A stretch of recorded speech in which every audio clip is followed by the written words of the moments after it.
deciding when and how you want to do things. When you take someone's dollar, I don't care if it's $1, $1 million, or $10 million, you're beholden to them at that moment. And I didn't want that. And you know what a venture capitalist is? They're a What? They're hitchhikers that you pick up and they take over your car and throw you out of the car. I don't have a lot of respect for venture capitalists. Well, and then my favorite is when they'll say, well, we have professional management.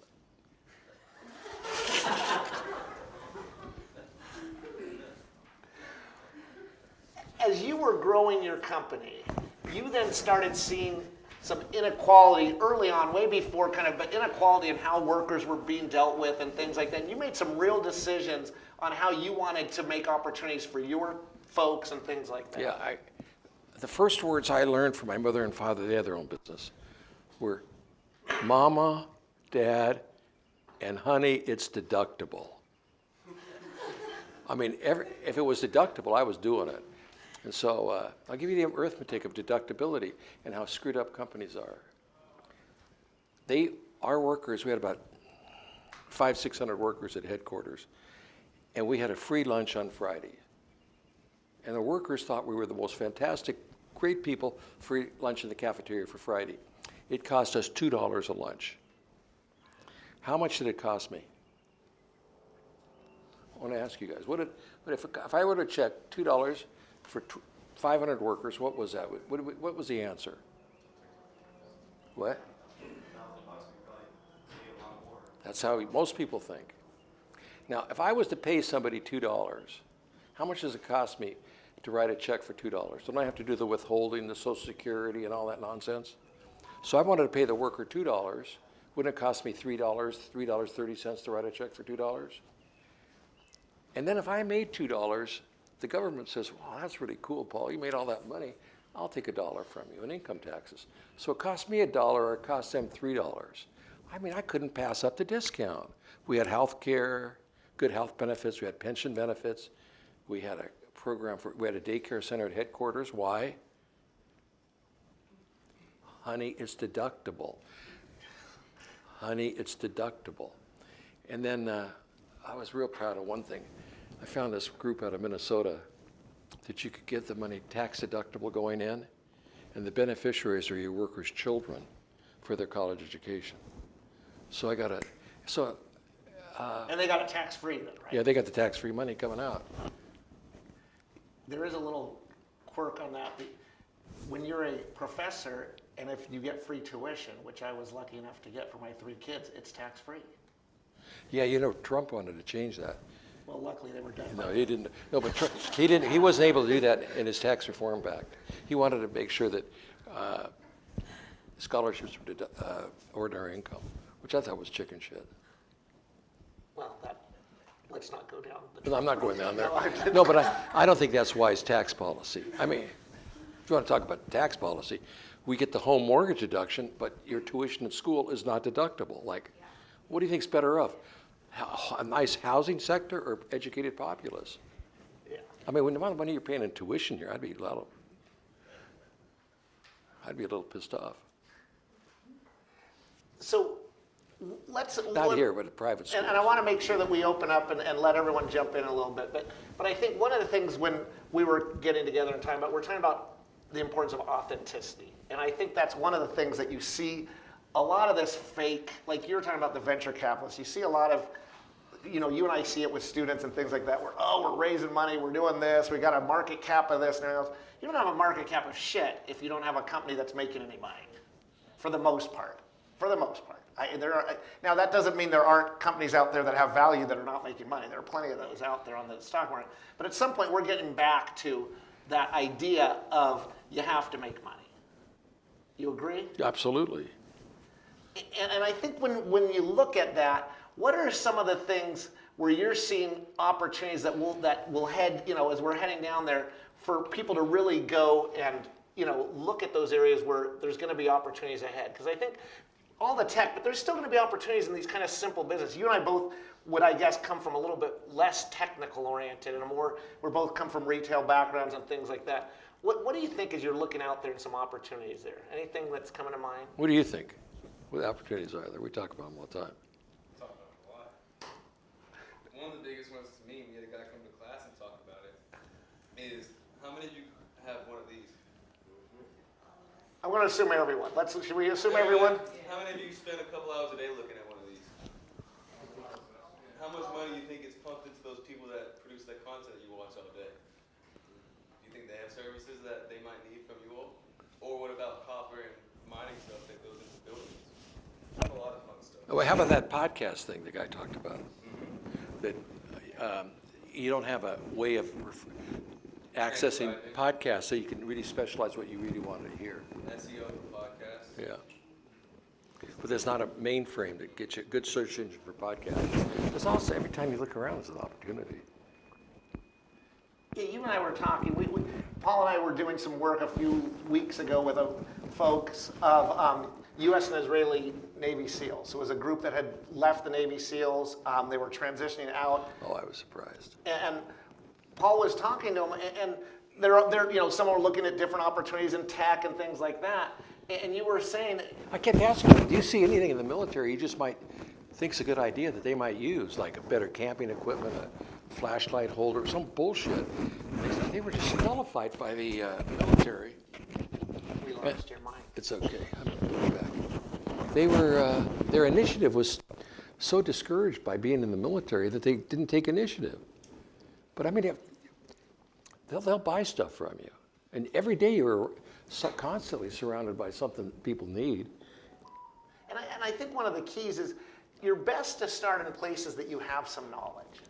And I think a lot of people look at say, oh, this looks like, like that shiny bright object that you see. But if that's where you want to go, make sure you go get that knowledge. Make sure you go get, go to the trade shows that are around that. Go to the conferences that are around that. Go to the organizations, because as consumers, we see things significantly different than as business owners or business people working in that industry. I'll tell you the business I think is a great bit. 3D printing.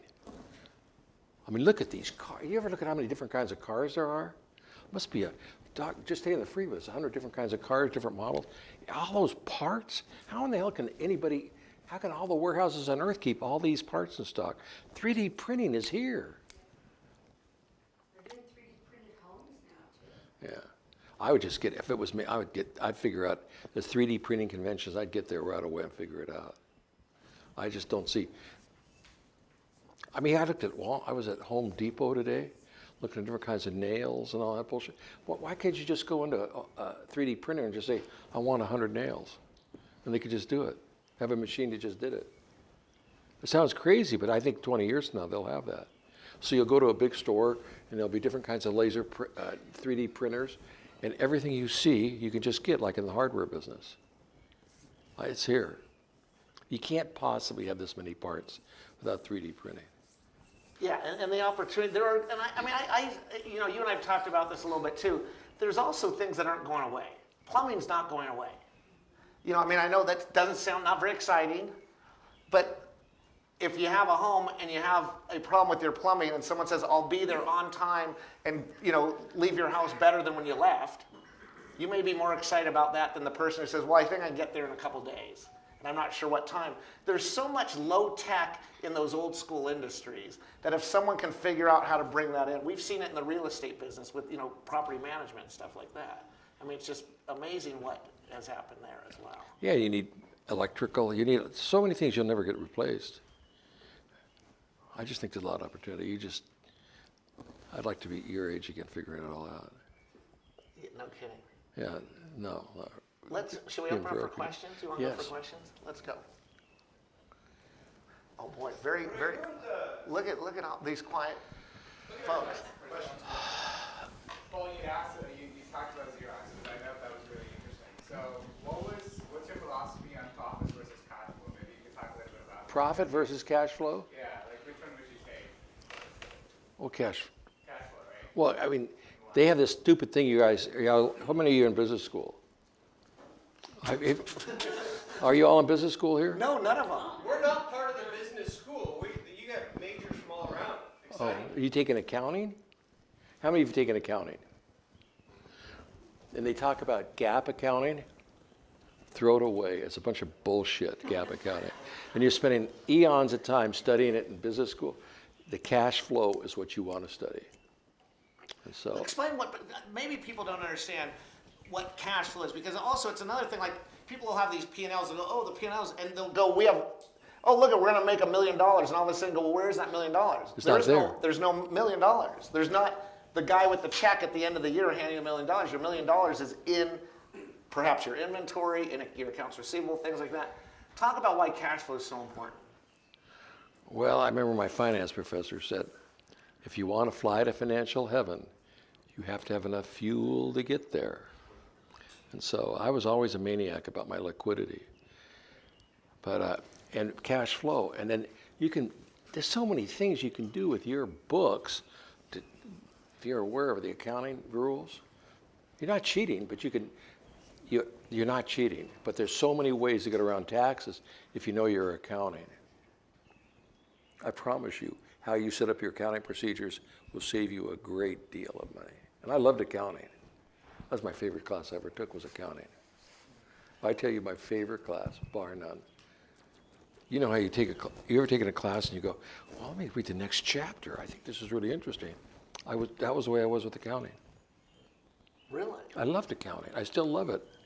But managerial accounting. No, I liked it. Oh, the debits and credits and all that. I learned it, but I didn't really do that. No, you like managerial accounting. And setting the policy of accounting and when you're talking about that, and that's one of the other things too. One of the things I think we hate to hear from entrepreneurs is, I don't need to know the numbers. I'll That's hire someone to do that. That is the biggest. everybody I've known that did that failed. 100%. Yeah.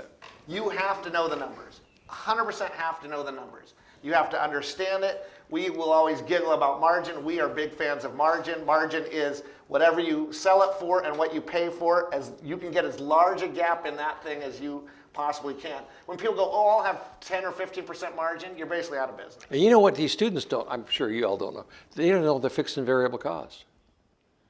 Do you all know that? Are you sure? What's your cell phone? Depends on what it's Planner on. I'm sure that you could be better at it. I remember I was grounded in fixed and variable. That's about first class you take in microeconomics, first class in economics. Everything I took in business school I used. Every class. And the one I cheated in and I hated was computers. I wish I paid attention there now. That would have been classic back in those days. That would have been a big computer. Yeah, all I learned is this guy had the punch cards. Yeah. That's how you All program. I learned was the repeat button because for my friend's program. That was my final. I said, submit these cards. They have no idea what you're talking about. It's awesome. They had these punch cards with 80 little. That's and how so- you used to program computers. Yeah, they program. So my final was to submit these cards. Well, the other guy did it, and I just pushed the repeat button. So I submitted his cards. But I wish I'd learned it. I really regret. That was the one I cheated in. I shouldn't have. Other questions? Where I was trying to go with that, I'm just trying to understand, is like, when do you know when to throw in the towel on your business versus when to keep going? When you know when to sell, Like, it could be sell. I'll tell you something. What I really think people make a mistake is when somebody says, I love my business. You love your family. You do not love that business. And if once you start loving that business, you lose your objectivity. You don't know what the hell's really going on there. You enjoy your business, but your business is an instrument to make you happy, and it doesn't own you. And I always owned my business, and that business was for sale, and I followed my mother's advice. How'd you know when it was like, you were like, all right, this is gangbusters, sure, cash is coming in, but like, what would you say to people who are basically trying to determine if they stick it out or if they kind of throw in the towel, either sell it, whatever? I think you have to know the nature of the business. In my business, I saw the laser printer coming after me from left field, and I knew it was time to get out of Dodge. And it was really uncomfortable because we had a lot of workers, and they all loved the business, and I'm the owner, and I fundamentally didn't believe in our future. How So many I had to stores sell it. were you at that point? About 1,000. So you had 1,000 stores doing billions of dollars. Yeah. How many workers do you remember? Dan says 35,000 workers. Yeah. And you got out as soon as you saw it? Yeah, I got out. Man, I got out before my coronary. No, I followed my mother's advice. Honey, in your 20s, I want you to try everything in life. 30s, figure out what you do best. 40s, make a bunch of money from what you do best. In your 50s, try not to do too much. And I sold when I was 50, and I enjoyed my children, and I didn't want to work after 50. And you know, here's like a gas tank, some measurement. Yeah, fuel. And so here's responsibility. It's kind of cool when you're young, right? And here's burden over here. And as you get older, that thing goes like this. There's a point when responsibility becomes a burden, and you want to get out of it. And I lost my patience in my 40s. I did not have the patience for all that responsibility. Meeting payroll and taking care and caring about people, I had enough of that. And for, Caring about my workers. yeah, and you always did, and that was the thing. And just so everyone knows, you then actually sold the business. FedEx came in, so if any of you have been to a FedEx copy shop, that was Kinko's. You still see Kinko's name on some places, you don't see it in other places, Yeah. right? But that was your business.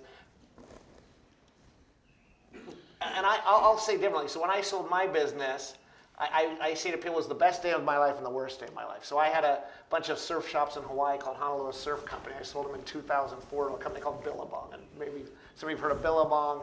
At the time, they were a publicly traded company on the Australian Stock Exchange. They were in the top 100 on the Australian Stock Exchange, which sounds great, but in the US, they've been in the top maybe 3,000 or something, you know, difference in size of companies and things like that.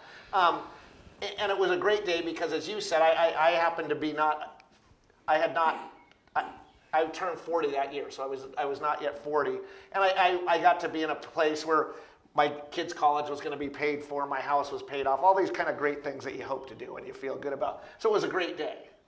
I also look back and it was the worst day of my life. Why?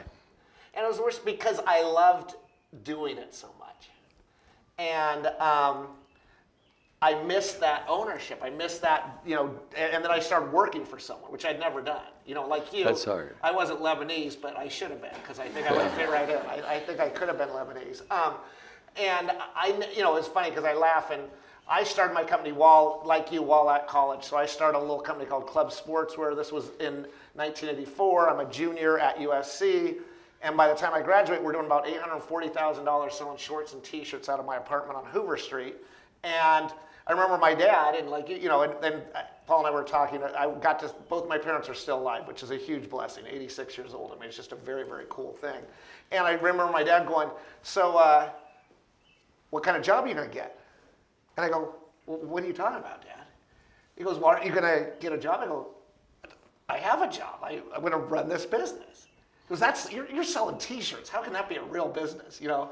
And of course, over the years, they figured it out, but he just couldn't quite understand it. And he and my mom he has later become kind of a real estate entrepreneur, but at the time he worked for a larger company and things like that. So it was just a little bit harder to understand. And of course, for a lot of you, as you're here and you're in school and it costs a lot of money, your parents want the best for you, so they want you to go get that good job that will, you know, help take care of you the rest of your life.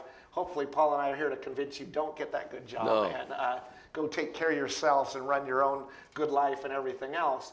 But for me, it was a tough, that as I look back, and just an update to that story. So for 20 years, I worked and did some things. I went to SC, but during the pandemic, which, you know, the pandemic was a rough time. I mean, wouldn't you say it was a rough time? I freaking love the pandemic. The pandemic was opportunity. Because what happened in Hawaii, and any of you all been to Hawaii? How many folks have been to Hawaii? Oh, yeah. Okay. Not as many as I would think. You should go. It's beautiful. It's beautiful? It's very. Okay. So what happened with Hawaii? If you think back, so March of 2020, we're all shut down, right? Everyone gets shut down and everything else. So, but we could still kind of go around. We could still drive, go to places. Hawaii said there's only really one way to get to Hawaii, which is a plane. You can maybe get on a boat, but I think about 5,000 people a year get to Hawaii on a boat, and up to that, before that, about 10 million went by plane, so pretty big difference. Hawaii immediately said, if you want to come, you have to go into quarantine for 10 to 14 days. And in fact, if you checked into a hotel, they gave you a key that was only good to open your door that first time. and then you couldn't, you had that electronic key, and then you were locked in, and they would, you could have the food delivered or whatever, but so you could go and grab it, whatever. So what did that do? I mean, it just obviously cratered the Hawaiian economy.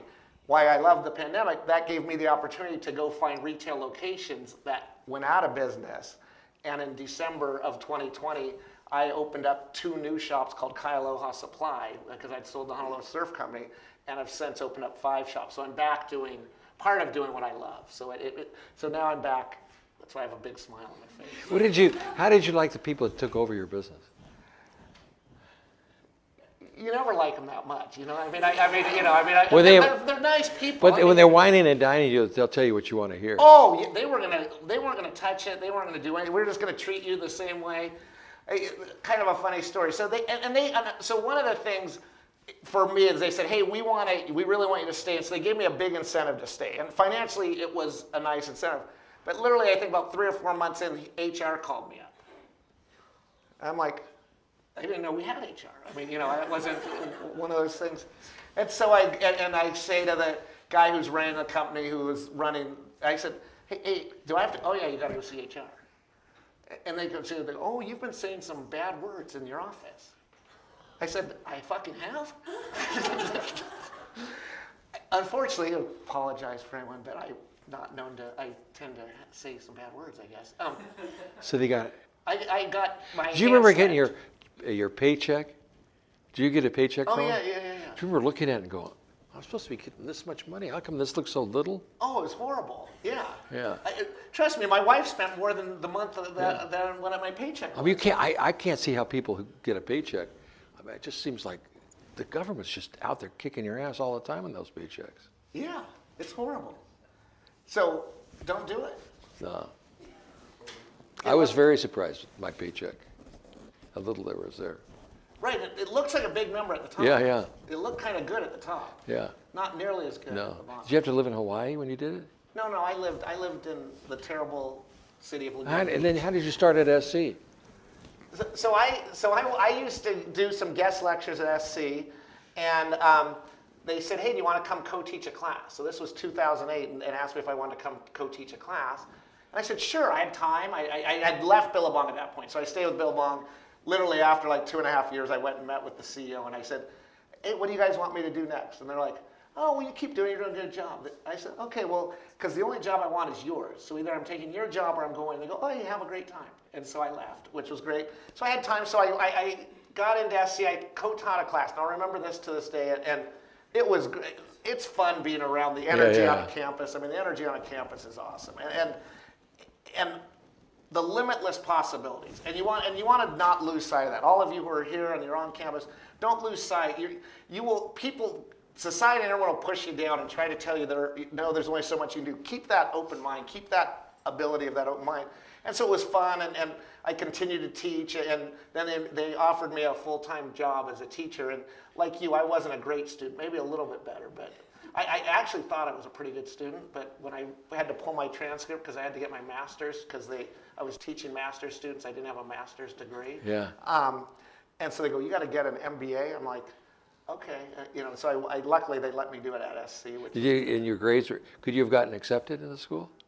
Well, so I thought my GPA, I told my kids all this. I go, oh yeah, I was like a 3.4 or 3.5 at USC. What was it? I was a 2.7. Wow. Yeah, I know. As we know, we're not great, entrepreneurs aren't great students.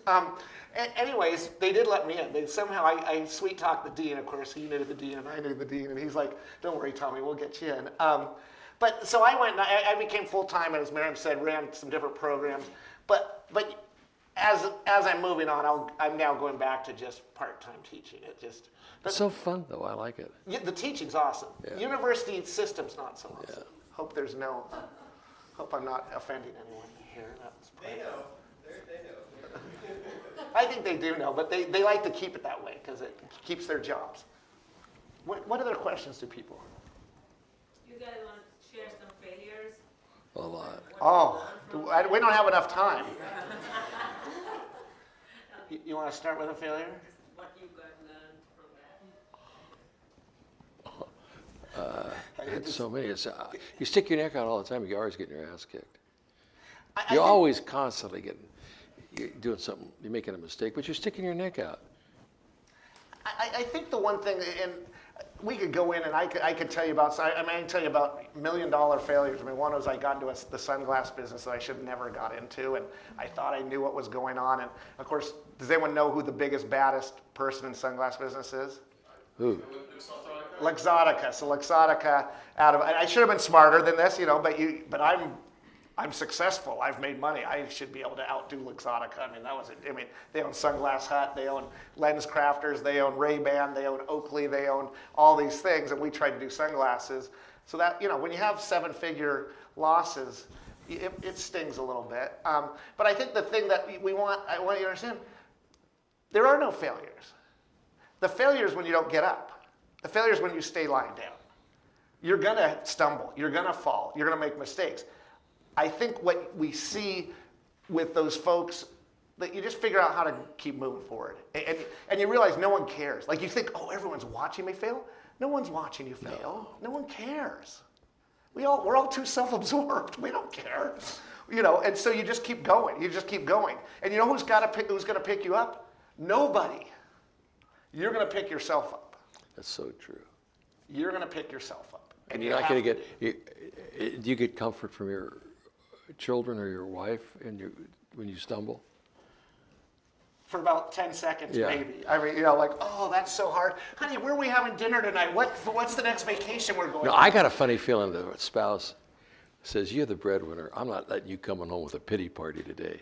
You're getting out there and kicking some ass. I think that's the subconscious going on. Don't you think that's what's going on in the subconscious? Oh, I think for sure. When you hire people, I want people that have kids, a family, car payments. Those people want to work. They got to get up and work every day. So I love to hire those people because they need jobs. They got to make money.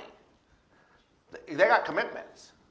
But I'll be 36 years next Tuesday of marriage. Yeah, but you got to figure it out from within. It comes from inside.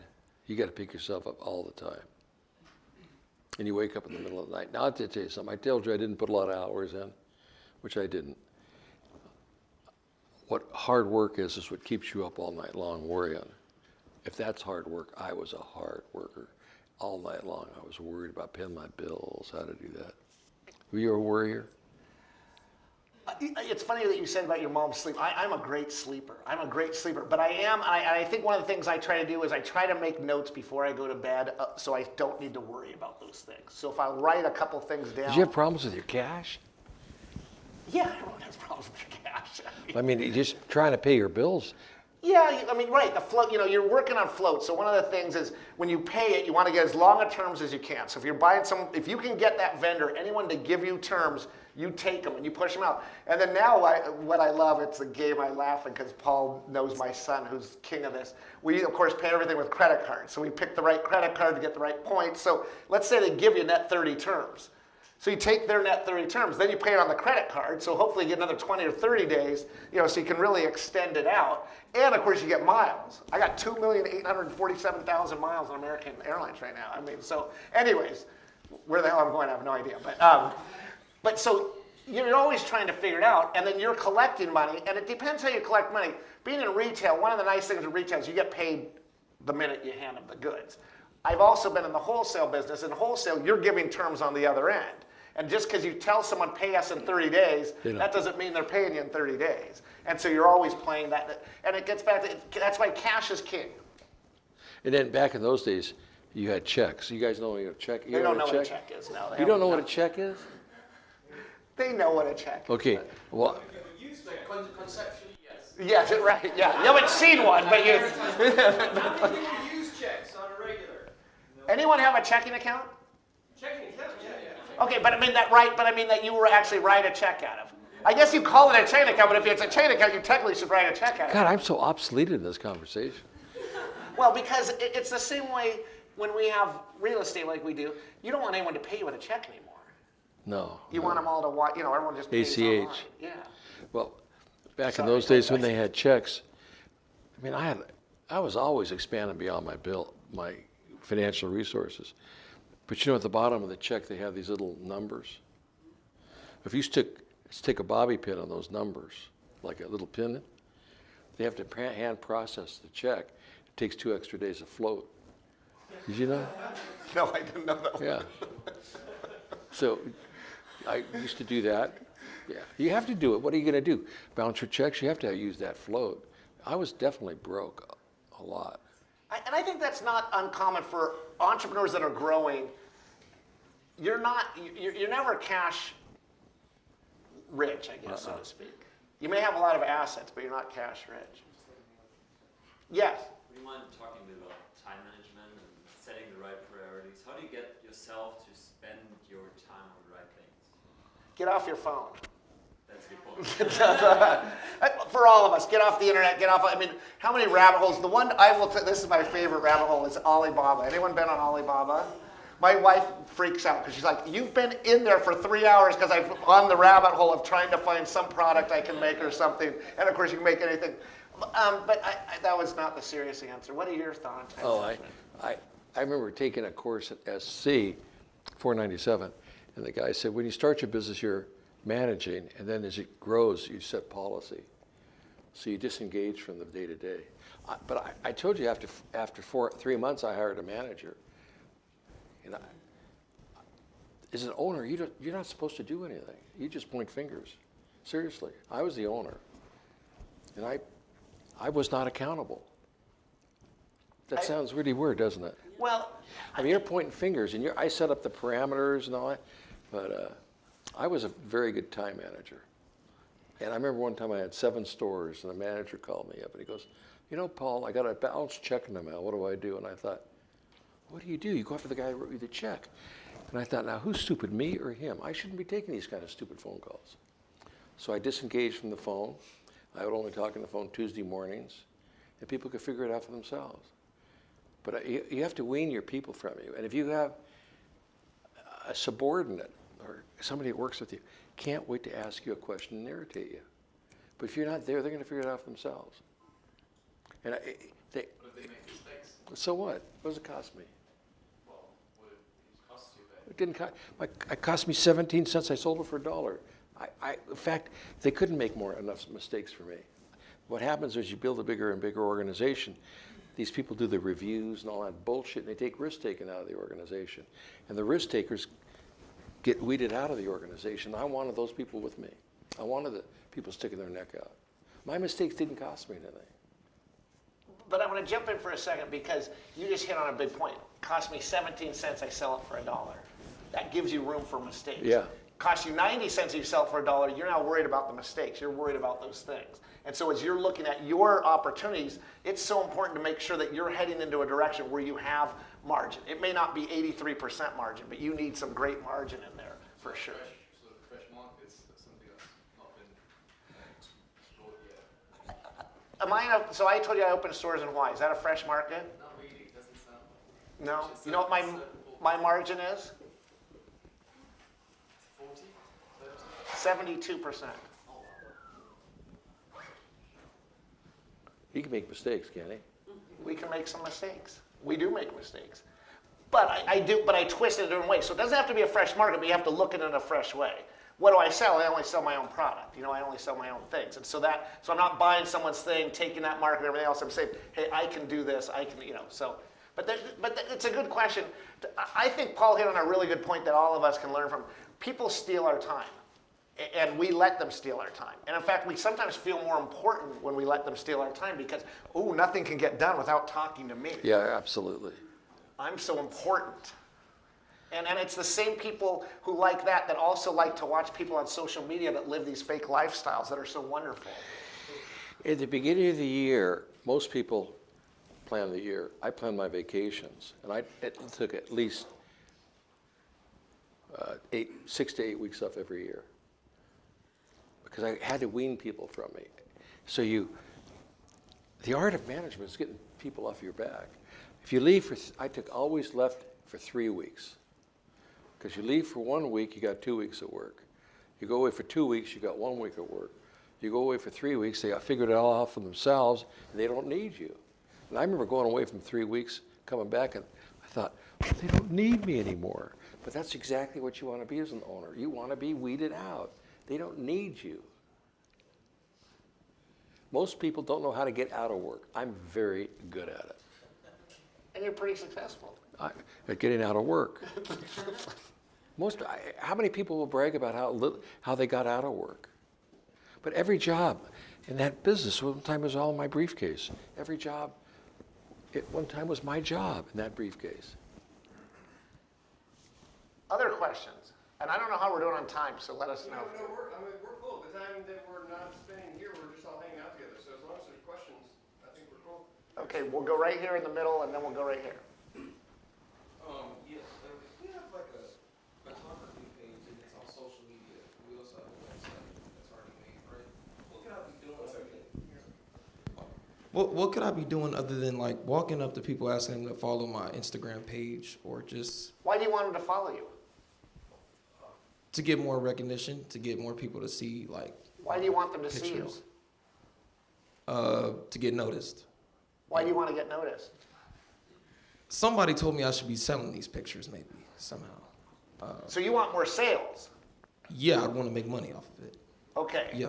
So don't lose sight of likes and recognition and everything else. You got to figure out who's going to buy your product and figure out how to get in front of more of those people that buy your product. If you're going to be selling to business, for example, and I don't know your thing, but I'm just going to use this example. If you're doing business to business, social media is not going to be that helpful for you. You've got to go talk to the business owners who need your photography. Is that what you were saying? Yes.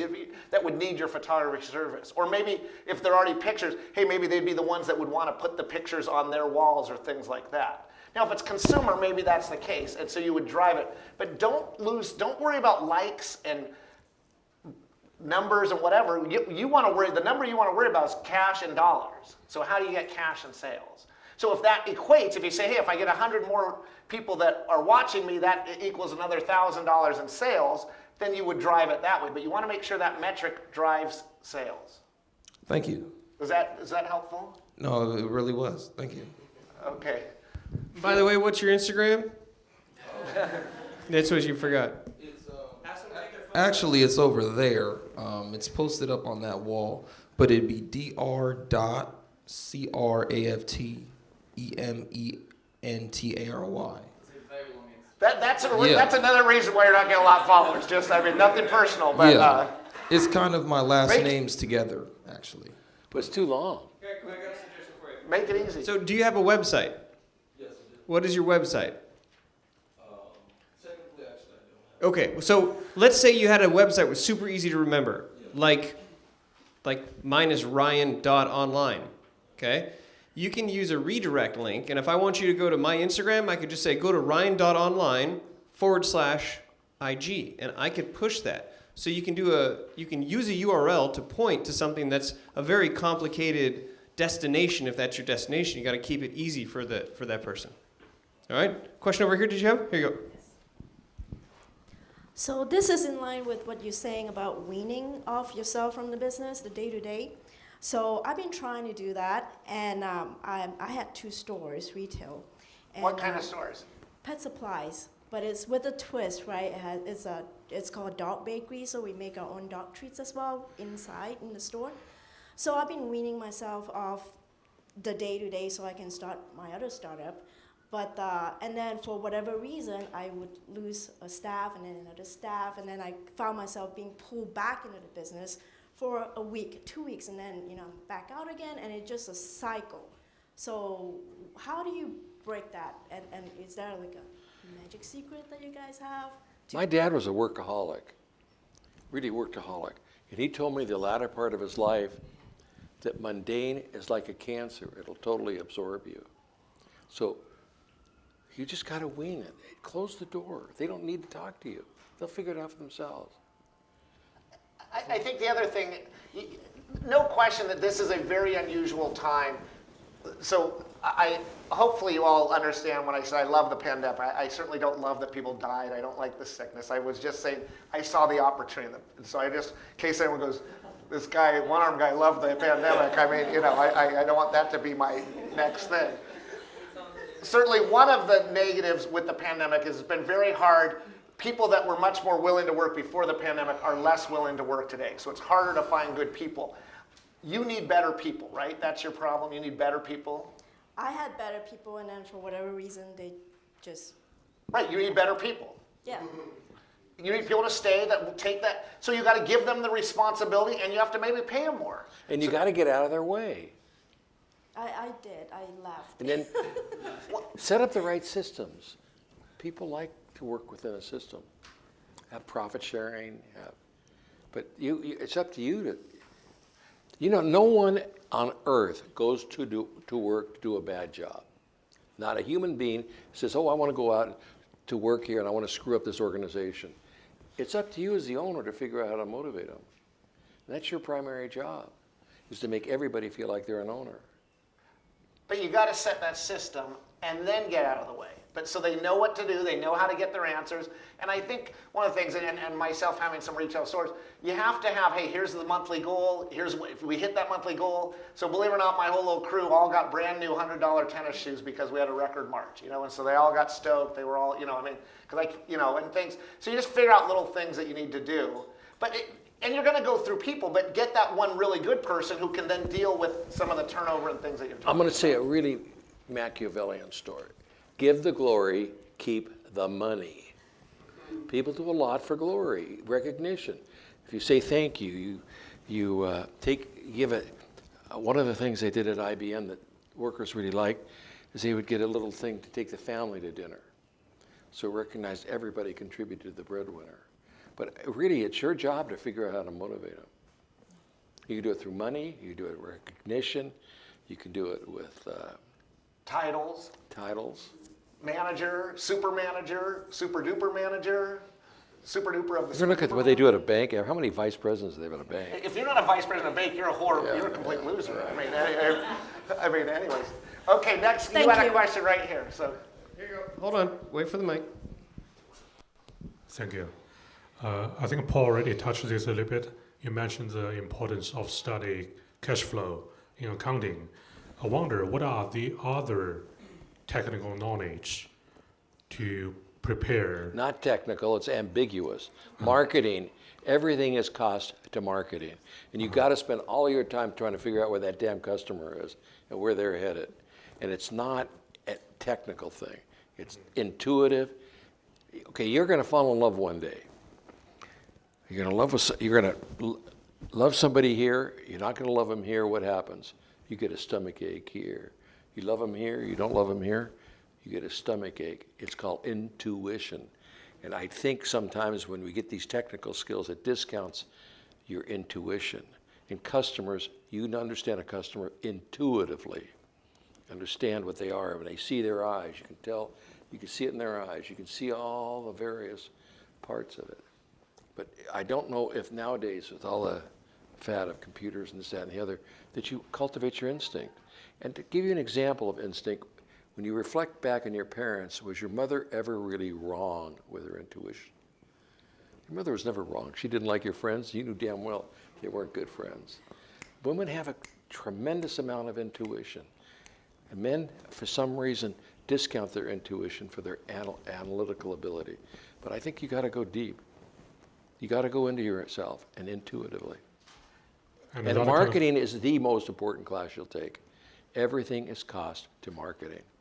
My accounting professor told me that. Today you would hear the term cost of acquiring a customer. So CAC, you may hear this term CAC, what's it cost to acquire your customer? And then the flip side of that's what the lifetime value of that customer. So what's that lifetime value? So if it costs you $50 to acquire a customer that has a $60 lifetime value, that's a pretty bad scenario. You want a $10 cost of acquisition for a $3,000 lifetime value or something like that. One of the things I think maybe Paul and I didn't hit on as early on, that it's just kind of everyone has to understand it. Nothing happens without a customer.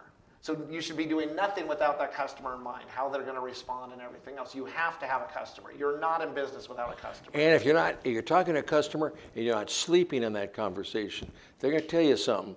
2 days later, you're going to think, what did that person tell me?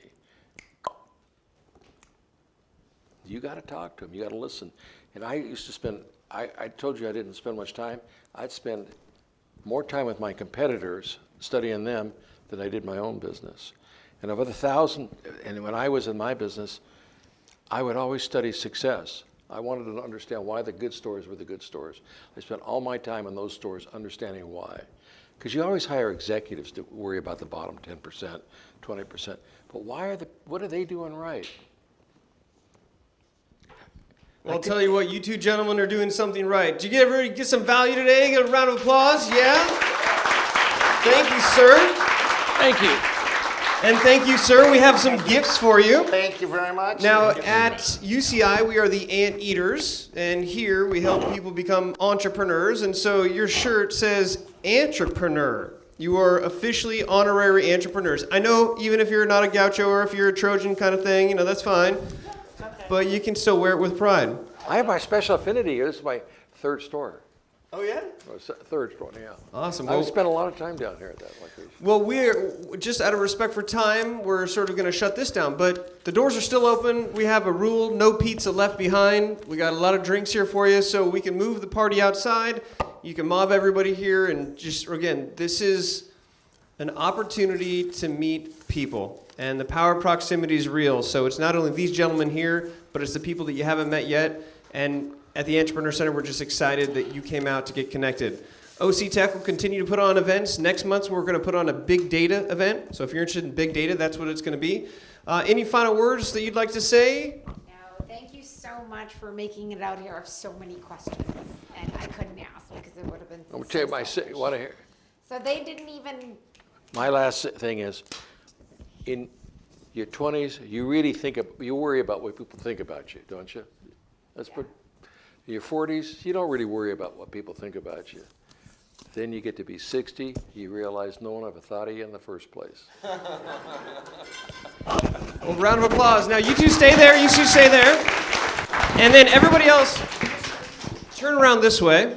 Will you hold the chair, Joan, so I don't die? Okay, there. You can get in there. All right, we're going to do a little group photo. We're not going to crowd to the front just because, you know, everybody's in their own space. But turn around this way. And then you get something crazy going on. Okay, on the count of 3, do your own gang sign. 1, 2, 3. Yay! Yay! All right. The party still happens outside. No pizza left behind. We'll see you all